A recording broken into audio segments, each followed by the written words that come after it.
আমি মনে করি এই জন্য যারা এর সঙ্গে জড়িত তাদের বিরুদ্ধে শাস্তিমূলক ব্যবস্থা নেওয়া উচিত।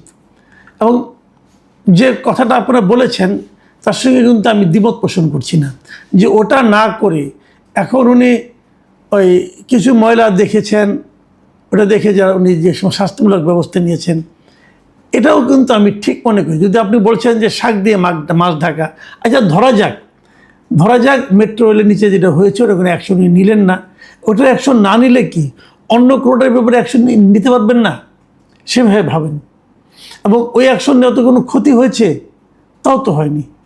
একটা কাজ তো হয়েছে, ওইটা একটা অন্যায় হয়েছে। একটা অন্যায় হয়েছে বলে কি আপনি বাদবাকি সবগুলি মানে ভালো কাজকে আপনি বাতিল করে দেবেন? এটা কিন্তু আমি মনে করি না। আবার নাসিম আক্তার যে লিখেছেন যে আপনাদের এই প্রধানমন্ত্রী কোথায় ছিল, ভাই উনি আপনাদের এই প্রধানমন্ত্রী বলতে আপনি কী মিন করছেন? উনি কি আপনার প্রধানমন্ত্রী না? এদেশে যত নাগরিক আছে উনি সকলের প্রধানমন্ত্রী। কাজে আমাদের তোমাদের এই যে মানসিকতাটা না, এটা আমাদেরকে জাতিটাকে একদম শেষ করে দিয়েছে। যখন আওয়ামী লীগ আসে তখন হলো গিয়ে আওয়ামী লীগের প্রধানমন্ত্রী আর কারো প্রধানমন্ত্রী না, এবং এটা অন্য অন্য দলের লোকরাও তাকে নিজেদের প্রধানমন্ত্রী ভাবতে পারেন না, এবং আওয়ামী লীগের লোকরাও তাকে অন্য কারো প্রধানমন্ত্রী বলে মনে করেন না, মনে করেন তাদের নিজেদের প্রধানমন্ত্রী। ওনারা মনে করেন যে এই প্রধানমন্ত্রী কেবল আওয়ামী লীগেরই কাজ করবে। এবং একই মানসিকতা যদি এখনও থাকে, এখনও যদি বিএনপি ছাড়া অন্য সবাই মনে করেন যে তারেক রহমান কেবল বিএনপির প্রধানমন্ত্রী, অন্য কারো প্রধানমন্ত্রী না, তাহলে তাদের এই মনে করার মাধ্যমে তারা কী অর্জন করতে চান? আমি নাসিম আক্তারকে বলতেছি, আপনি কি অর্জন করতে চান এর মাধ্যমে? তাহলে আপনাদের প্রধানমন্ত্রী, তাহলে 2 দিন পরে আবার আপনাদের আরেকটা প্রধানমন্ত্রী হবে, অন্য একজন, যে নাকি নাসিম আক্তারের প্রধানমন্ত্রী হবে। নাসিম আক্তার এই প্রধানমন্ত্রীকে আমার প্রধানমন্ত্রী বানিয়ে দিয়েছেন, তাহলে আপনারা যখন প্রধানমন্ত্রী হবে তিনি কি আমারও প্রধানমন্ত্রী হবেন? দেশটা একটা, ভাই একটা দেশ, একটা জাতি। আমরা কতজন প্রধানমন্ত্রী চাই?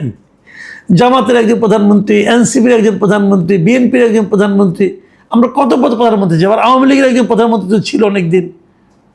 আমরা এরকম চাই না, আমরা বাংলাদেশের প্রধানমন্ত্রী চাই।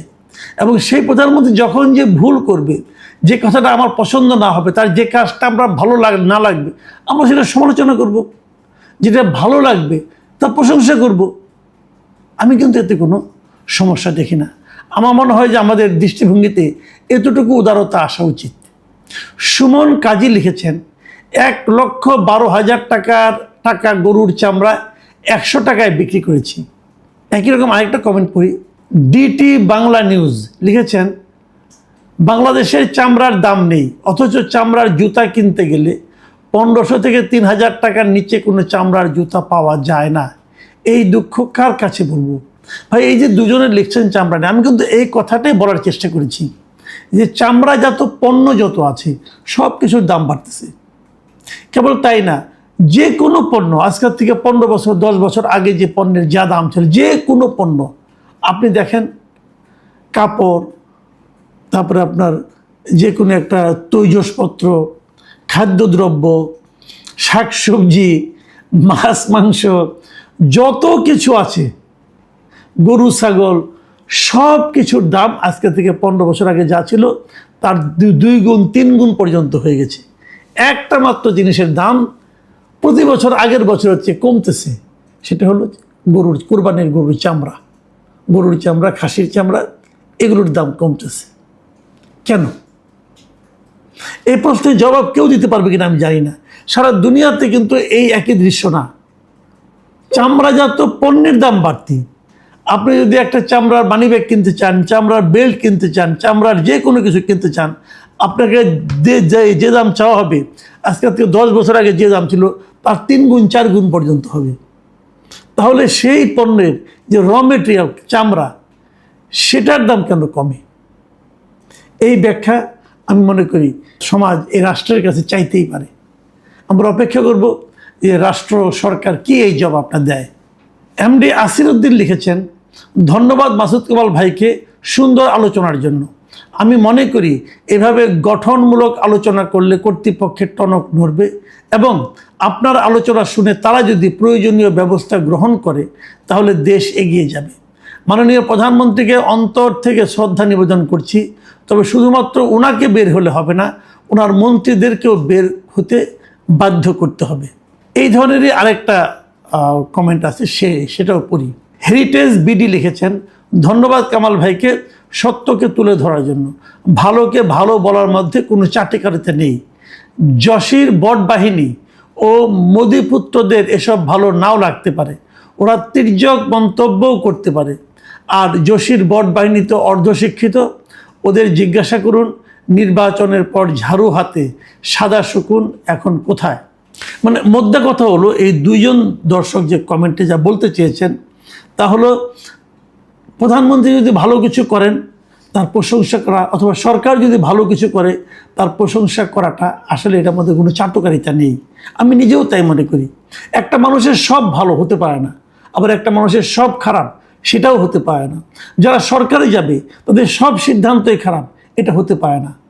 আমরা মনে করি এই সরকারে যদি 2টা কাজ ভালো করে আমরা 2টার প্রশংসা করব, আর যদি 8টা কাজ খারাপ করে আমরা 8টার সমালোচনা করব। এখন আমি সমালোচনা করলে আওয়ামী লীগের ফ্যাসিবাদের দালাল হয়ে গেলাম, আর আমি প্রশংসা করলে বিএনপির কাছ থেকে টাকা খেয়ে করলাম। এই যে অতি সরলীকৃত যে সিদ্ধান্তগুলো, এই সিদ্ধান্তগুলো থেকে আমাদেরকে বেরোতে হবে। একটা কথা মাথায় রাখবেন, যদি এই সরকার ভালো কিছু করে, ধরুন 20টা কাজের মধ্যে 1টা কাজ ভালো করলো, সেই 1টা কাজে যদি আমরা প্রশংসা না করি তাহলে কিন্তু আমরা বুঝতে পারবো না যে এই সরকার আসলে কি করছে। ওই 1টা কাজের প্রশংসা আমরা এ কারণেই করবো যে ওই ভালো কাজটার সুফল কিন্তু কেবল সরকার পাবে না, এই দেশের জনগণ পাবে। কাজে আমরা সবসময় চাইব সরকারের ভুলগুলিকে ধরিয়ে দিয়ে সরকারকে ভালো কাজ করতে উদ্বুদ্ধ করতে। তাতে লাভটা কিন্তু সরকারের যতটা হবে, তাদের কী হবে এটা তারা বুঝবে, এটা আমি বুঝতে চাই না। আমি বুঝতে চাই আমার আপনার কী লাভ হলো। যদি ঢাকা শহর পরিচ্ছন্ন থাকে তাহলে আমাদের লাভ। দেখুন, তারেক রহমান সাহেব ঈদের পরের দিন নিজে উদ্যোগ নিয়ে একজন প্রশাসককে নিয়ে, স্থানীয় সরকার প্রতিমন্ত্রীকে নিয়ে ঢাকা শহর ঘুরে বেরিয়েছেন, চক্কর দিয়েছেন, 4 ঘন্টা উনি ঘুরেছেন। এই ঘুরেতে আমি কোনো অন্যায় দেখি না, এতে বরং লাভ হয়েছে আমাদের।